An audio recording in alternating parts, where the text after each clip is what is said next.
What's up, everybody? Happy Monday. It is a new week to bet on some golf. There's no better place to do it than the early tee time live stream. We are presented by Fantasy Points. As always, again, thanks for everybody who is joining in and week out. If you're new here, I am Hunter Vaness, also known as Huntman10 on Twitter. My goal each and every week is to give you a little preview of what to expect on the golf course as well as the rest of the field, week in and week out.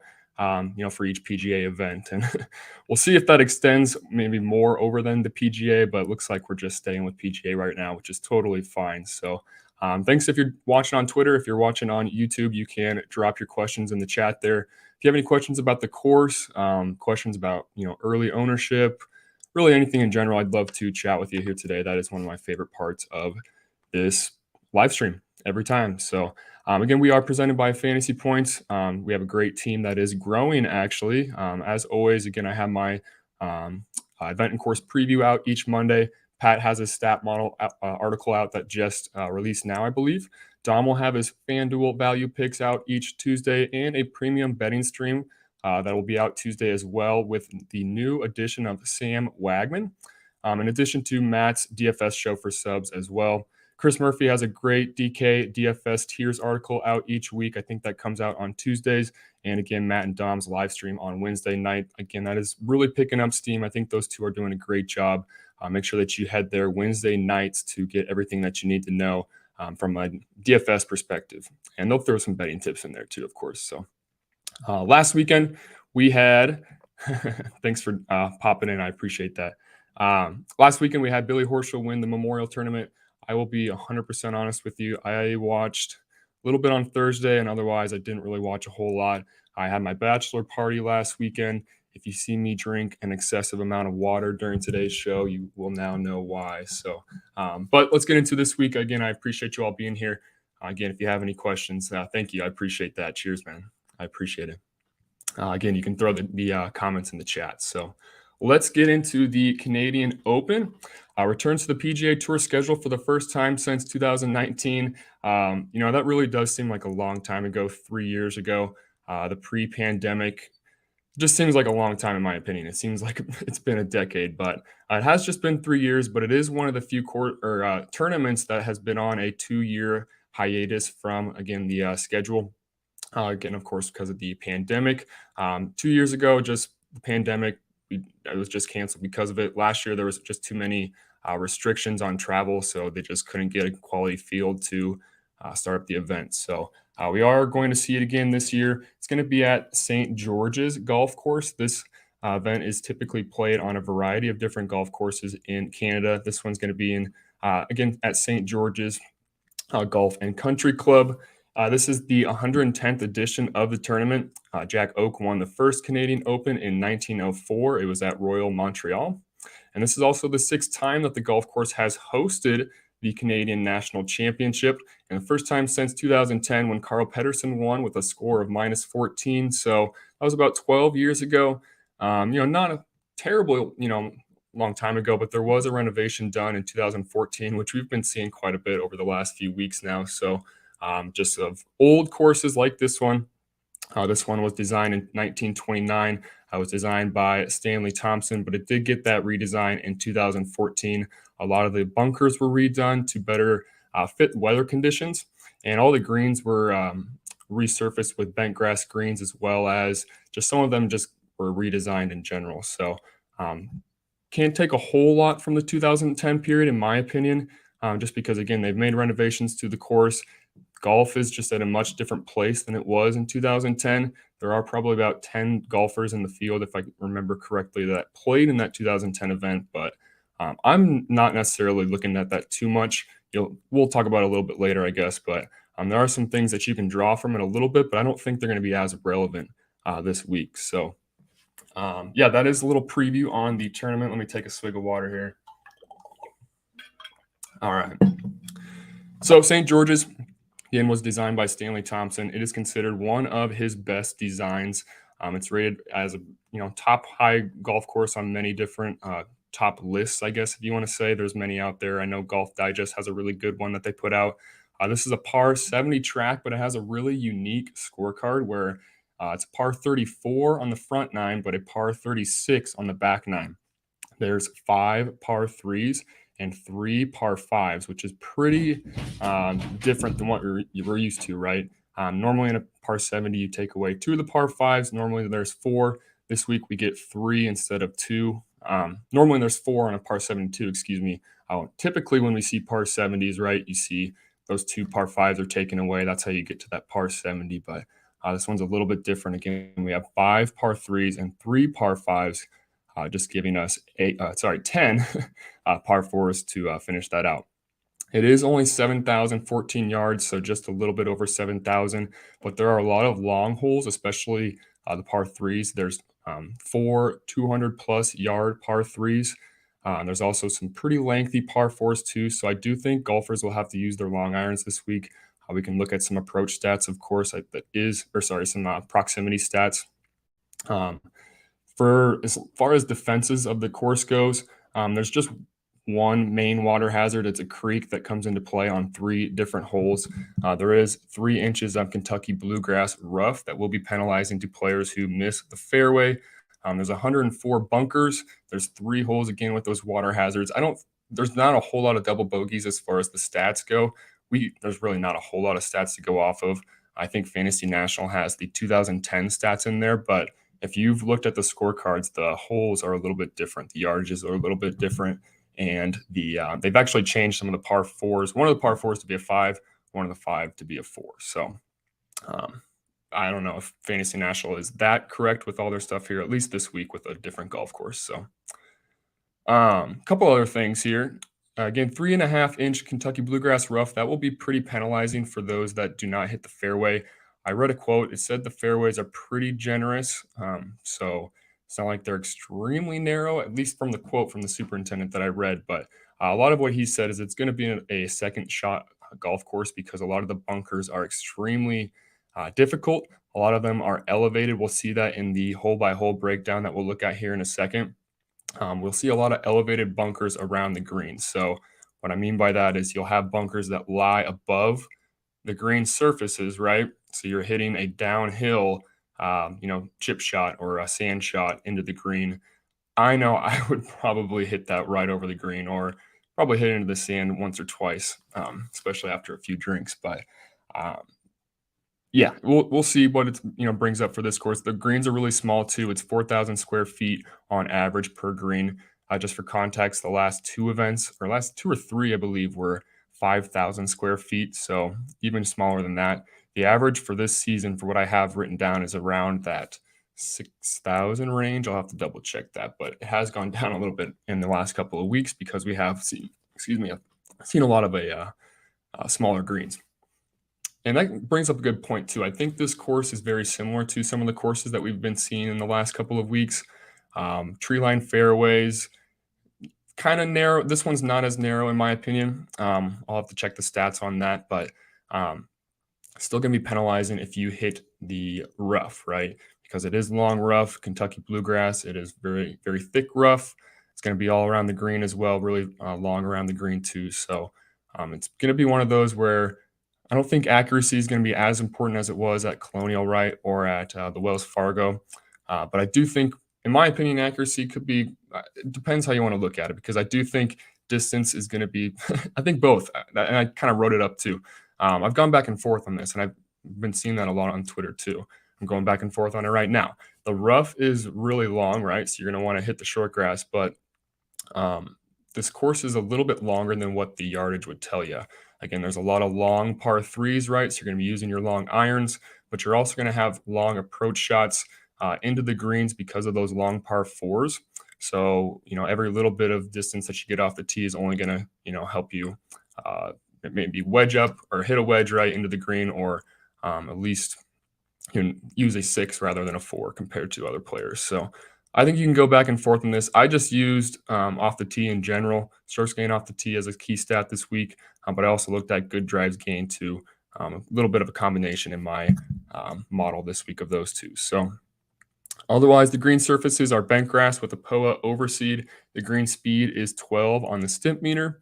I think that's really all I got to say. I guess the cut line in 2010 was -1. So Again, I'm not really looking too much at 2010.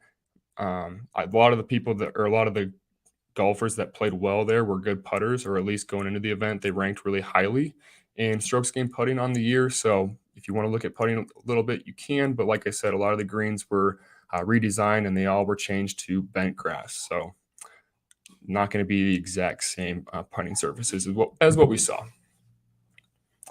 A little tournament history. Again, 2019 seems like a long time ago, but the last 5 winners of this event include Rory McIlroy at 22 under in 2019, Dustin Johnson, who I guess we can talk about a little bit. He's playing on the Live Tour, right? I'm not just going to go there. We'll get to this week, but he won in 2018 at 23 under par. Johnny Vegas was a back-to-back winner in 2017 and 2016.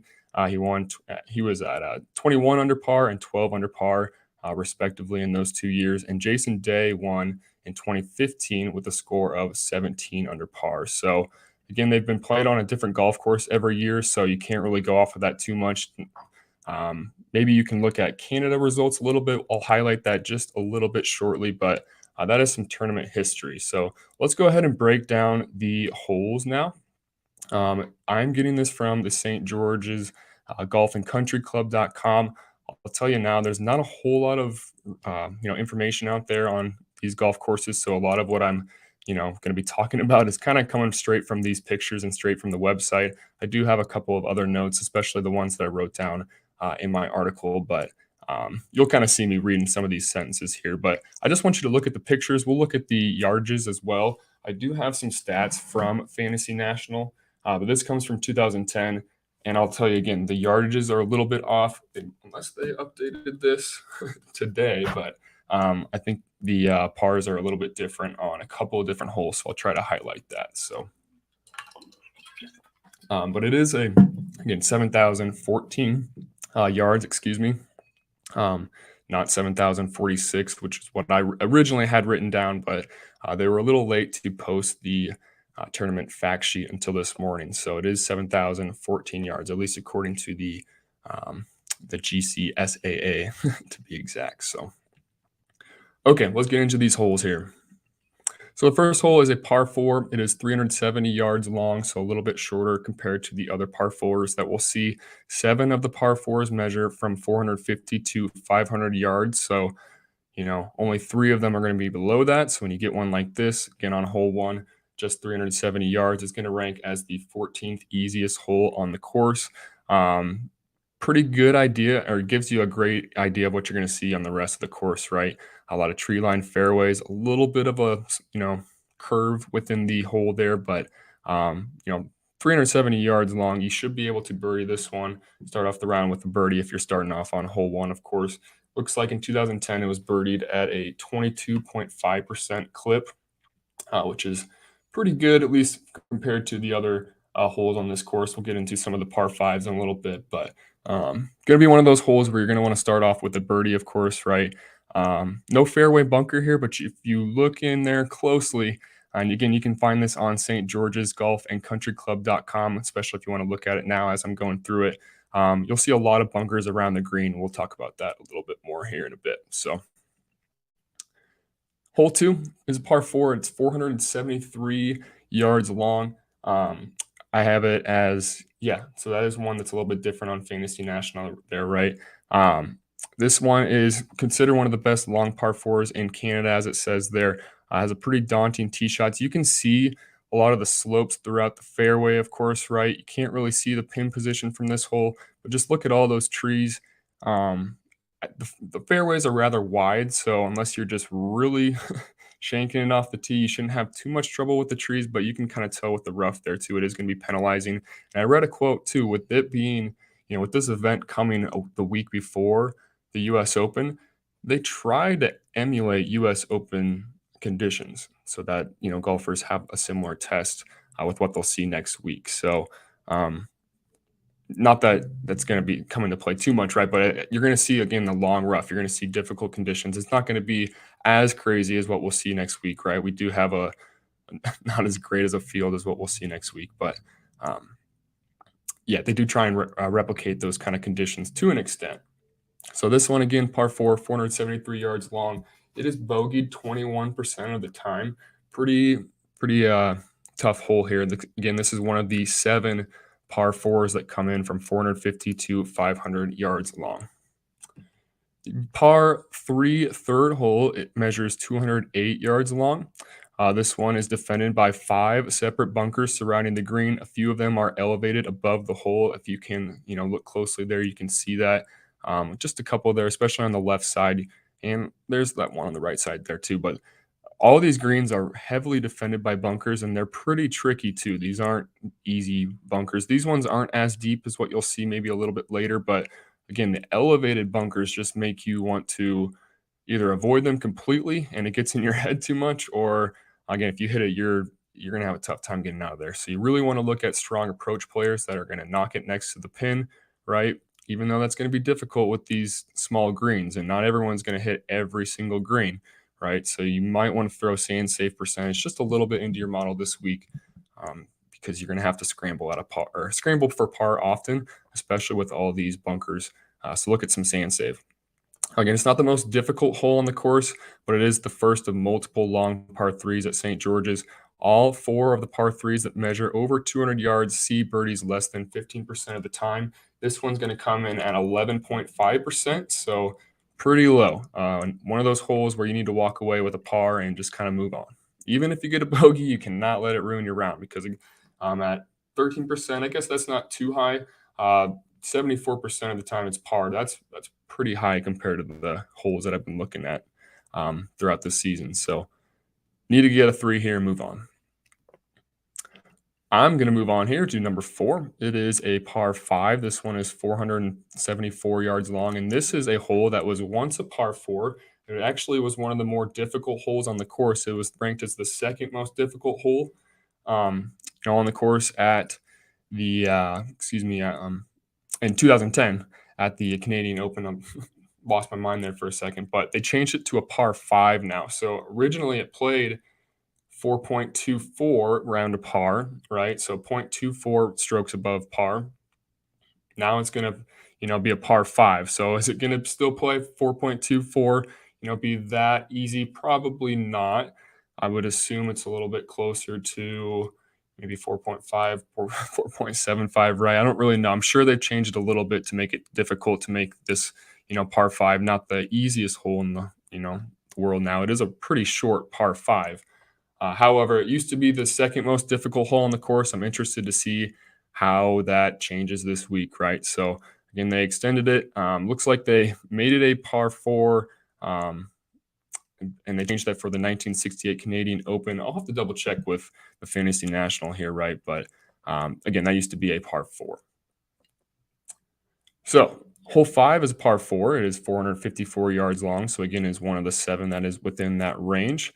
This one is played down a gentle valley. However, you can find the upper plateau on the right, and look at those bunkers that surround the green there. There's one in the fairway as well. There's quite a bit of slopes, especially around these bunkers. So I don't know. You're really going to want to avoid these bunkers this week, in my opinion. Again, par 4, 454 yards long. This one is birdied 23% of the time. You only see bogeys 8% of the time. So probably one of the easier holes on the course. Looks like it played slightly below par last time that we saw it. Again, par 4, 455 yards long. Hole 6 is the shortest hole on the course. It is a par 3, 146 yards long, so about 60 yards shorter than the other par 3s that you'll see on the course here. I think this is a pretty nice hole, though. It's not going to be relatively easy, though, I believe. Never mind. I am wrong on that. So it's actually the 16th easiest hole on the course. I thought that the sand bunkers made it a little bit more difficult, but it doesn't look like that green's too difficult. So if you can just, knock it on the green, 2 put at the bare minimum, it shouldn't be, much of a difficult hole here. Looks like it was birdied 26% of the time the last time that we saw it. So should be one that you can, again, pick up a stroke on the field potentially. Hole 7, par 4, 449 yards, so slightly below that 450 yardage that we're looking at, right? But it's nearly the same thing. You can see some trees in the middle of the fairway, as well as some bunkers that will defend this fairway a little bit. The 7th green is one of the course's strongest with 3 complicated locations, all separated by a large elevation change. I'm reading that straight from the website here again, St. George's Golf and Country Club. The front and back right feature backstops, but the upper left pin is best accessed using the fairway in front. So what can we take from that? Again, putting was extremely important last time that we saw this course. There seems to be quite a few undulations and slopes within the greens. Again, I think it's different than the last time we saw in 2010, but I do think it's going to play relatively the same. I still believe, they want to have good putters do well here. So we'll look at some good putters and a couple other key stats a little bit later.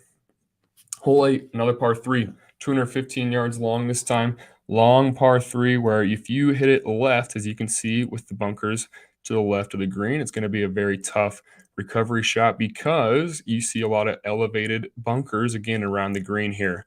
So it says on the website, the secret to this hole is understanding that it was designed for match play. So the best play, as it says on the site here, is to hit the fairway actually, not go for the pin, and just have a nice little scramble there, get up and down for 2 and move on. So yeah, match play hole. It'll be interesting to see how that actually shakes out in a stroke play event this week. But again, I can't emphasize it enough. You need to be a good sand player, or at least know your way around the golf course, right?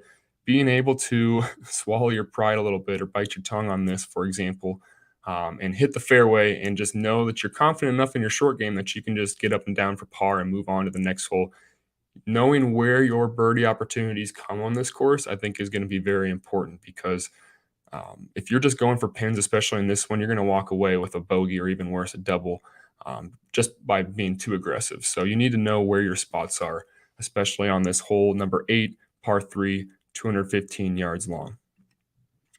Hole 9 is a par 5. So this is the second par 5 that we see on the course, right?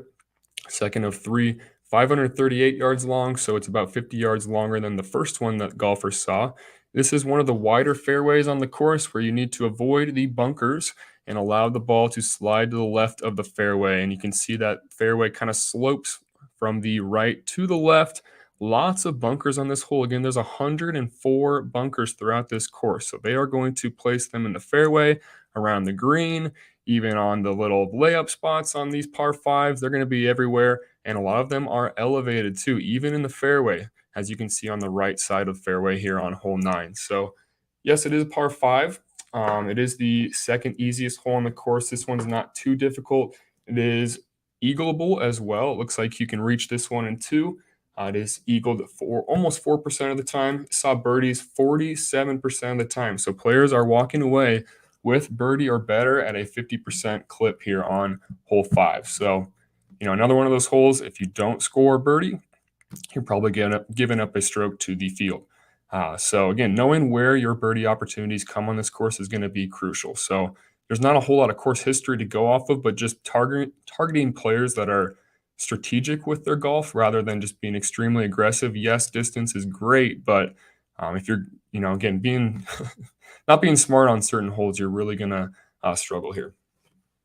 Moving on to hole 10 now. This is a par 4. It is 372 yards long.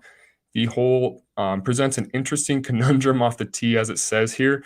It says you should lay up to a tiny plateau. It is a short par 3, right?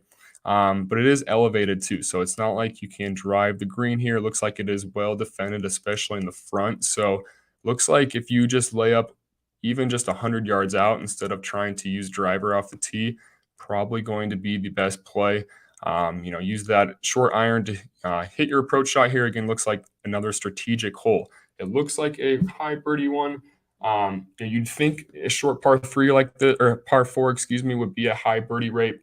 It is 21%, which is relatively high, but it's not the easiest hole on the course. You still see bogeys at a 10% rate. So we'll see how it shakes out this week.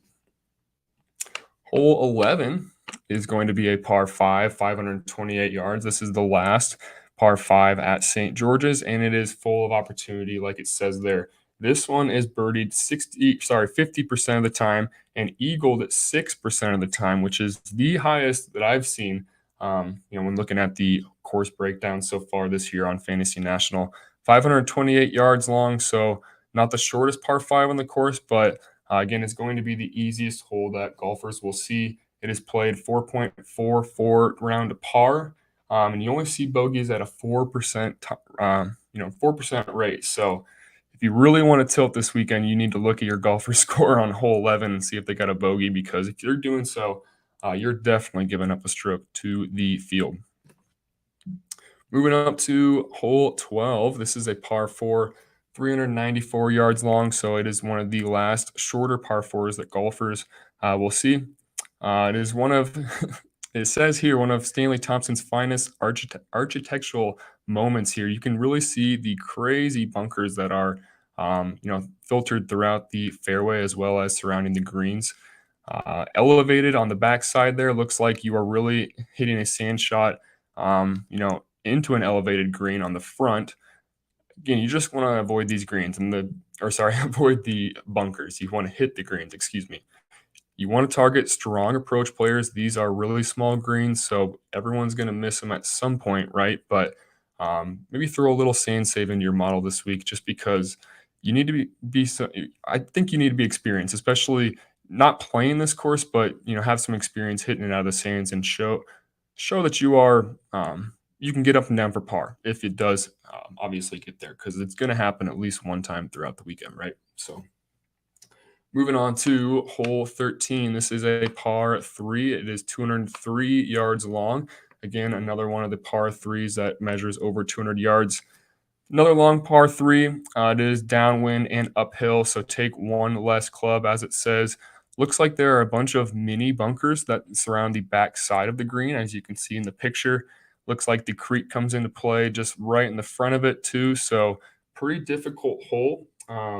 Looks like it is right in the middle, actually, the 10th most difficult hole last year, in 2010. However, it was only birdied 9% of the time, saw bogeys 15% of the time, so it is played above par, parred 75% of the time. So another one of those where you just need to know that 3 is the score. Par is the score you're looking for. Do not try and be too aggressive, especially if the wind's going up.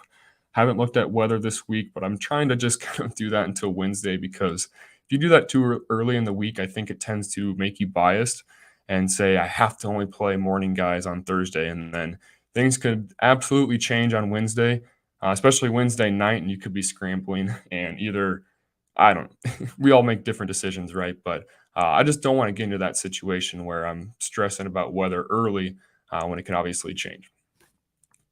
The green gets steeper as it goes from the left to the right. However, it does look like it can run off in the front there. So you don't want to be short. And obviously, don't want to fall into that creek. Looks like it doesn't see too many doubles, actually, but it does see bogeys at a 15% rate. Hole 14, par 4, it is 475 yards long. It is the toughest hole at St. George's. It begins with a tee shot where you must avoid the out of bounds on the left while negotiating a fairway that slopes hard to the creek on the right. This one is the 5th most difficult hole on the course, and actually the last 5 holes play as 4 of them play as the most difficult holes on the course.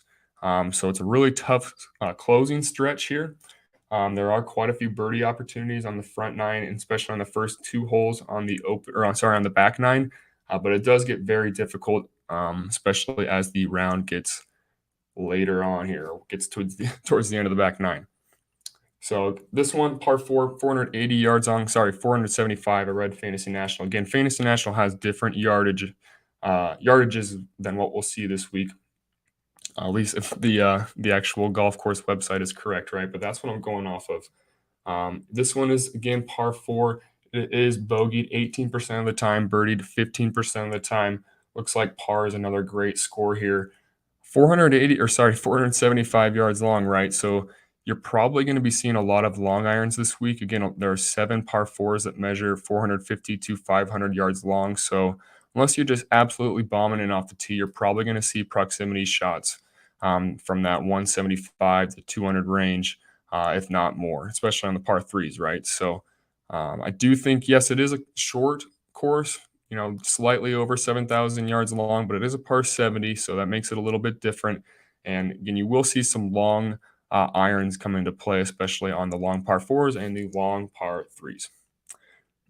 Hole 15, par 5. It is a 560-yard par 5. It is the long 15th here. Again, it is the longest par 5 that we'll see.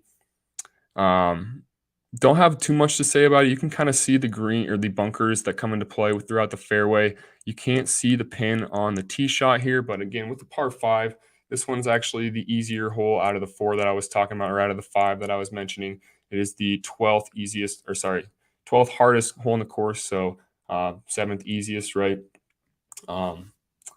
Nothing too. It does see birdies 24% of the time, but that's about pretty average for a par 5, especially compared to the other ones that are hitting 50% on birdies or better.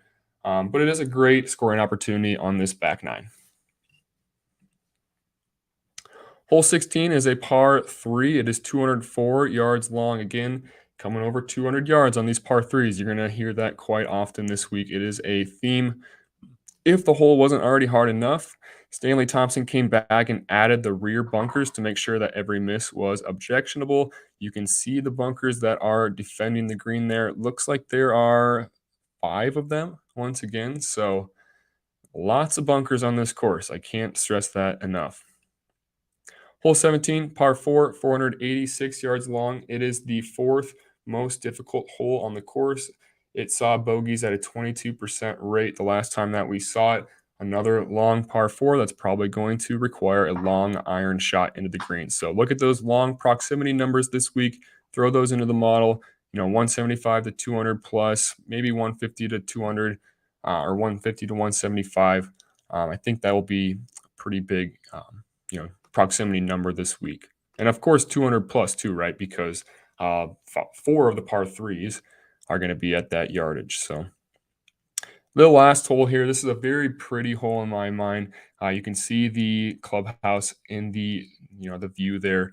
Kind of looks like a castle when I first looked at it, but this is a very classical course. It's a very it's old, right? It was designed almost 100 years ago now, or it was open almost 100 years ago. So it's really got a great classic look to it. I do like it quite a bit, especially when the sun is setting there like it is. So this one originally was a par 5, however, was converted to a long par 4 to make it more challenging for the Canadian Open. The hole plays uphill the entire way, and again, you can see the the clubhouse in the background there. Again, it looks like a castle to me. But this hole is the most difficult hole on the course. It is played 0.28 strokes above par. It only sees birdies 6% of the time, which is really, really low compared to some of the other holes that we're looking at. So again, I mentioned it before, you need to know where to score on this course. This is probably not one of these holes. It again sees bogeys at a 26% rate and double bogeys at close to 4%. So could, see some blowups on this hole potentially on the final day.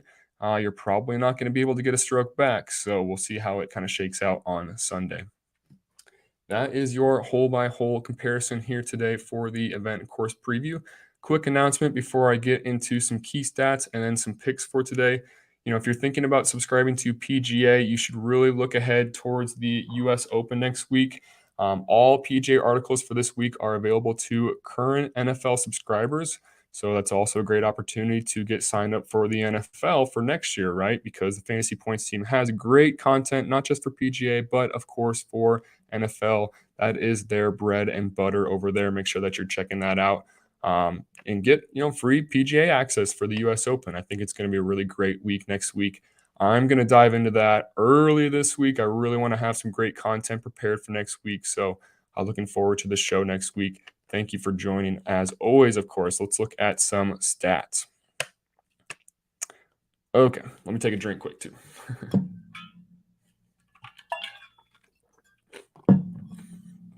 So you can see the rest of my event preview on Fantasy Points, right? That is free week in and week out. I'm not going to go through every single part of that, but some stuff that I mentioned on there were some key questions such as, who plays their best golf in Canada. I went through a bunch of names that have, done well in Canadian Opens. I've also talked about, who's popping in the model this week. I'm really trying to change up those questions each week. I think next week we'll have some really good opportunities for some key questions to consider. Some key stats that I'm looking at, I mentioned it earlier, strokes gained off the tee, and good drives gained. I kind of weighted those two together. You can see me talk about that in my article. Strokes gained approach. The course superintendent said that this is going to be a second shot golf course. Got to look at strokes gained approach as always, of course. Strokes gained par threes, 200 plus yards. Strokes gained par fours, 450 to 500 plus yards. And then strokes gained par fives as well, just in general. So those three kind of go together, right? But I'm looking at each stat individually. You can see who ranks out as the top five, as well as some DFS values that come into play for each of those stats on on my forgot it. My article here on fantasy points. Excuse me. The bachelor party's catching up to me now. Excuse me. And finally, strokes gained putting on bent grass. This is going to be a fast green. It does run about 12 on the stimp meter, which isn't the fastest that we'll see, right? But it is relatively fast. Top players in strokes gained putting on fast bent grass. It's going to be Roy McIlroy, Mackenzie Hughes, Keith Mitchell, Pat Perez, and Brendan Todd. Johnson Wagner, Sam Ryder, and Greg Chalmers are my DFS values for that. So you can see the top five for all of those stats on, again, that article on Fantasy Points. Go ahead and check it out. Again, it is free. All right. Let's go through, a little bit of this field here. I haven't had a chance to look at DraftKings salaries yet today, actually. So this will kind of be my first reaction to it. I kind of had an idea of where they'll be because I did look at the odds before I had something this afternoon, but this is my first reaction here. So looks like Scheffler is going to be the top price player. Makes sense, right? He is the number one player in the world. Justin Thomas comes in right behind him at 10.9 thousand. Roy McIlroy is 10.5 on DraftKings. Cam Smith comes in at 10.3. Shane Lowry, who I wrote up about in my article, comes in at $10,100, and Sam Burns finishes out the $10,000 range at $10,000 flat. So this is a really loaded field at the top of the board, and you can see it kind of in this $9,000 range, which I had read a tweet about. There are some questionable names in here. Wow. Adam Hadwin, $9,300. Munoz 9.2, Chris Kirk 9.1. So Keith Mitchell 9,000. Wow. Okay, so yeah, very loaded at the top of the field, right? I imagine most people are going to immediately go to these six names in the 10,000 or higher range. That's what I'm going to do. Matt Fitzpatrick's probably worthy of being in that group as well. And then I could see a lot of this $9,000 range going overlooked, especially the bottom part of it, which makes sense. I don't think I can get to a $9,000 Adam Hadwin, especially, or even though it's in his home or his home country, right? But we'll see. I could always change on that. The one thing with Hadwin, though, as I'm bringing him up, he actually has decent results in Canadian Opens compared to Corey Connors, who does not. I think he's 1 for 6 in made cuts in Canadian Opens, and the one made cut he had was I think he finished 80th. So, of course, things can change, right? Cam Smith had a terrible history at the Memorial last week. He went out and played pretty well. But yeah, Adam Hadwin, like I said, let me pull it up here. And this is coming straight from my article on Fantasy Points. Looks like I don't have it up actually, but I believe Adam Hadwin has multiple top 10s. I will just pull it up myself here since I'm talking about it, but he's got multiple top 10s and he has multiple. Now it's not letting me. Oh, well, maybe I'll tweet it out. I think he has some missed cuts as well. And I think Rory Sabatini is the same thing. 6 of 8 made cuts, but each made cut was T23 or better. So, yeah, sometimes just play well on certain certain parts of the country. That's why I wanted to talk about that one in my course article, even though these are different golf courses each time, right? But let me pull this up really quickly. 3 top 10 finishes and 4 missed cuts. He's played in a lot of different events here, of course, being Canadian, but $9,300 for him is quite a bit. Okay, so my favorite picks this week, again, you can see this in my article, but I'm going to start off with Scotty Scheffler. If I had to pick one guy up top, I'm just going back to Scheffler. I'm not I'm not going to be scared off of what happened a couple of weeks ago at Colonial. Um, I can talk about that forever, but he just had one bad round. He had a wedding that he was going to that night. That's not an excuse, right? But maybe that was in the back of his head, and he had to get to this wedding at a certain time, and maybe it sometimes it just takes one thing like that to really throw off your golf game, right? Again, not an excuse for him, but I'm really not going to, give up on Scotty because of that one bad round. He came in at pretty low ownership for what he should have been, right? At the Colonial the last time that we saw him, and he still had a pretty solid finish, finished second regardless. So I'm going back to Scotty at the top. I don't, again, I don't really like betting people at 7-1, especially in golf. But if I had to pick one at the top, especially in DFS, it's going to be Scotty Scheffler. Group these two guys together in my article. Shane Lowry, Matt Fitzpatrick, looks like they're just $200 within each other on DraftKings. Two guys that I had pretty high hopes for last week, or I was pretty confident in. Shane Lowry didn't do terrible, right? He finished, what was it? Oh gosh, I missed it, but I think he finished inside the top 30, right? So not great, especially for his ownership, but I had pretty high hopes from last week. And Matt Fitzpatrick, pretty crazy. I know it's been talked about on Twitter, right? But he lost almost 4 strokes putting, and then he ranked inside the top 20 in strokes gained tee to green. So he was lighting it up off the tee on approach, right? And around the green, but just tee to green in general, but just could not make a putt. And I, looked at his, yearly history or how he's done so far this year. He's only lost strokes putting 3 times this year. That was the 3rd time.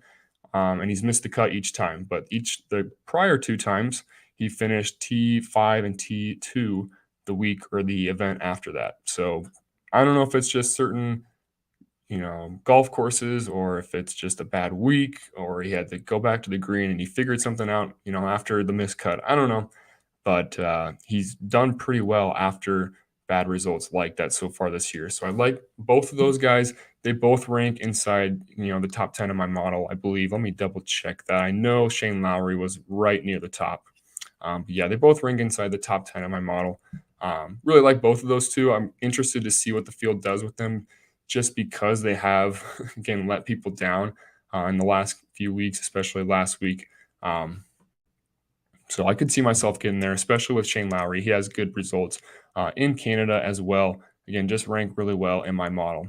And then finally, I have Johnny Vegas listed in my article too. I do like a good long shot bet on him at 70-1. Yes, he's, back-to-back winners in 2016, 2017. I understand it's on different golf courses, but I actually would argue that he's been playing more consistent golf right now than he was back then. I'll have to double check his data golf, profile, right? But he's been playing really consistent golf over the last year.